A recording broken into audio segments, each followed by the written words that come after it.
अनुसुईया। आज की कहानी का शीर्षक यही है।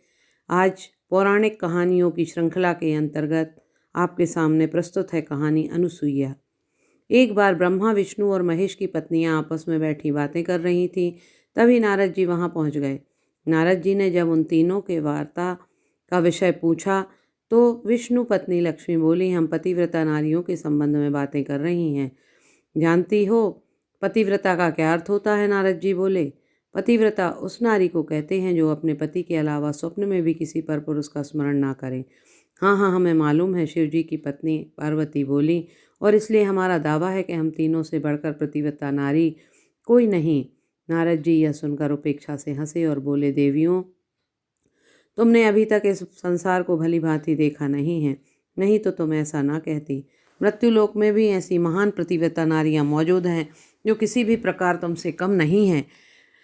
मुनिवर, आप हमें उनमें से एकाध का नाम बताइए जो पतिव्रत धर्म में हमारे समान हो। ब्रह्मा जी की पत्नी सरस्वती बोली, यह कौन सी बड़ी बात है? पृथ्वी पर महर्षि अत्रि की पत्नी सती अनसुईया को ही देख लो। कहकर नारद जी नारायण नारायण बजते चले गए। नारद जी ने अनुसुईया के सतीत्व की प्रशंसा सुनकर तीनों देवियां जल भुन गईं। अतः तीनों ने निश्चय किया कि अनुसुईया को पतिव्रता के संबोधन से वंचित कराना चाहिए, किसी भी तरह उसके धर्म को भ्रष्ट करा देना चाहिए। तीनों ने अपने अपने पतियों पर दबाव डाला। सरस्वती ने ब्रह्मा से, लक्ष्मी ने विष्णु से और पार्वती ने शिव से अपनी अपनी मनोकामना बताई। तीनों देवों ने उन्हें समझाया कि वे ऋषि पत्नी अनुसुईया का अमंगल करने का विचार त्याग दें, यह उचित नहीं है। पर तीनों देवियां जित पर अड़ गईं। लाचार होकर तीनों देव अपनी अपनी पत्नियों की इच्छा पूर्ति के लिए तैयार हो गए। वे तीनों ब्राह्मण का वेश धारण करके पृथ्वी पर स्थित ऋषि अत्रि की पर्णकुटी के सामने जा पहुंचे और भिक्षा के लिए हाँक लगाई। ऋषि अत्रि उस समय कहीं बाहर गए हुए थे। कुटी में अकेली उनकी पत्नियां अनसुईया थी।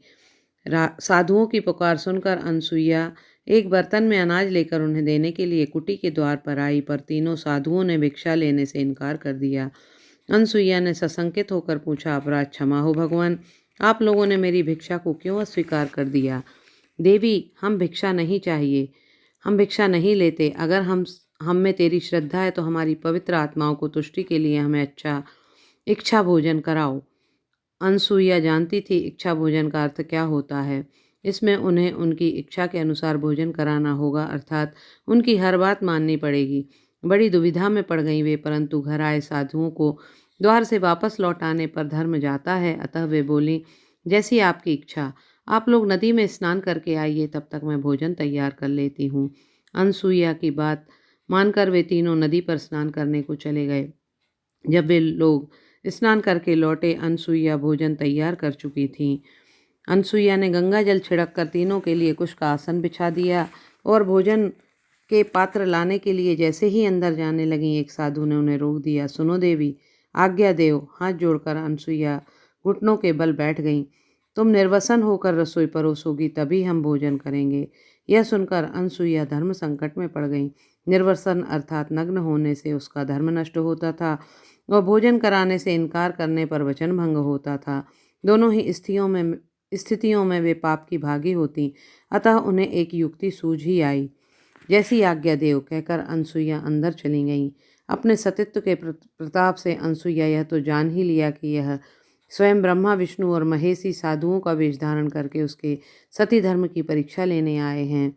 उसी समय महर्षि अत्रि भी आ पहुंचे। अनसुईया ने तुरंत एक पात्र में जल लेकर अपने पति के दोनों चरण धोए और उसी जल को चुल्लू में लेकर कहा, यदि मेरा सतीत्व शुद्ध और तेजोमय है तो आप तीनों साधु शिशु के रूप में परिवर्तित हो जाएं। उसने चुल्लू का वह जल तीनों साधुओं पर छिड़क दिया। जल ऊपर पड़ते ही छद्मवेशी तीनों देव शिशुओं के रूप में परिवर्तित हो गए। तब अनसुईया ने सभी वस्त्र उतार दिए और तीनों के लिए भोजन परोसने के लिए सामने आ गईं। ब्रह्मा, विष्णु और महेश ने अपना वास्तविक रूप प्राप्त करने के लिए अपनी सारी शक्ति लगा दी, किंतु अनसुईया के सतीत्व का प्रताप इतना तेजस्वी था कि उन तीनों का बल एकदम व्यर्थ सिद्ध हुआ। तीनों महान आश्चर्य में डूब गए। अनसुईया ने न केवल उन्हें गोद में बिठाया, अपने हाथों से खाना खिलाया, बल्कि खाना खिला चुकने के बाद एक पालने में डाला और लोरी सुनाकर तीनों को वहीं सुला दिया। जब शाम हो गई और तीनों देवता वापस नहीं लौटे तो सरस्वती, लक्ष्मी, पार्वती बड़ी चिंतित हुईं। वे चारों अपने पतियों की तलाश करने लगीं, पर वे उन्हें कहीं न मिले। थकी हारी सी वे स्वर्ग के चौराहे पर बैठी बिसूर रही थीं। तभी देवर्षि नारद उधर से गुजरे।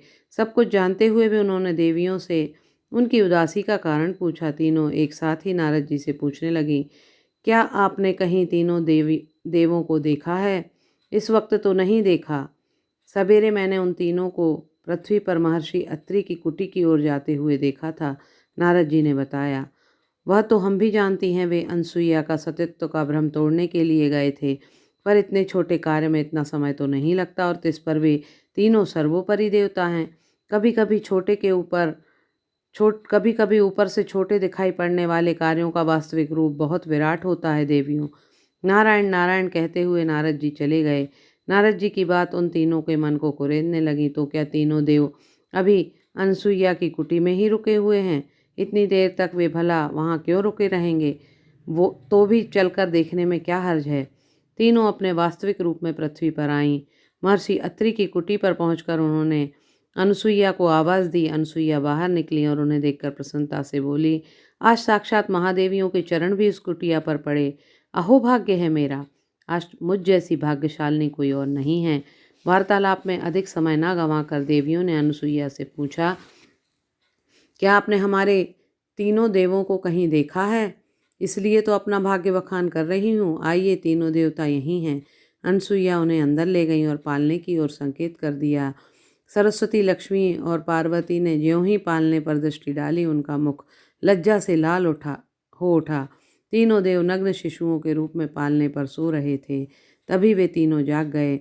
असफल होने पर भी ब्रह्मा को तीनों देवपत्नियों का मजाक उड़ाने की सूझी। उन्होंने क्रमशः विष्णु और शिव के कान में कुछ कहा, जिसे देवियां नहीं सुन सकीं। अनसुईया बोली, इन्होंने मेरे सतीत्व की परीक्षा लेनी चाही थी, सो मुझे विवश होकर इनकी इच्छा पूर्ति के लिए इन्हें छोटे शिशु के रूप में बदल देना पड़ा। अब आप लोग अपने अपने पति को पहचान कर साथ ले जाएं। देवियां संकट में पड़ गईं। तीनों शिशुओं का रंग रूप एक सा था। कौन ब्रह्मा है, कौन विष्णु, यह बताना मुश्किल था। तीनों बहुत देर तक अपने अपने पति को पहचानने की चेष्टा करती रहीं, पर काफ़ी समय बीत जाने पर भी उन्हें सफलता न मिली। अंत में देवियों ने अनसुईया से प्रार्थना की कि वह देवों का उनका वास्तविक रूप प्रदान कर दें। अनसुईया ने भी एक शर्त रखी, इन तीनों का मैंने अपने बच्चे की तरह गोद में खिलाया है, अतः इसके बदले में इन्हें मेरे बच्चे की तरह किसी न किसी रूप में कुछ समय तक मेरे पास रहना होगा। हार कर उन सबको अनसुईया की यह शर्त स्वीकार करनी पड़ी, किंतु अलग अलग रूप में अनसुईया के पास रहने के बजाय तीनों देवताओं ने अपने मिश्रित रूप में एक शरीर धारण करके जन्म लिया। इस 3 मुखों वाले देवता का नाम पड़ा दत्तात्रेय। दत्तात्रेय के 3 मुखों में से मध्य का मुख विष्णु का था, दाहिनी ओर भगवान शंकर का और बाईं ओर ब्रह्मा का था। पतिव्रता अनसुईया के सामने सती तेज के सबसे महान देवी देवताओं को भी झुकना पड़ा। अपने पति का चरण जल छिड़क कर सती अनसुईया ने उन तीनों को फिर से वास्तविक रूप में ला दिया। बहुत बहुत धन्यवाद। आशा है आपको कहानी पसंद आई होगी।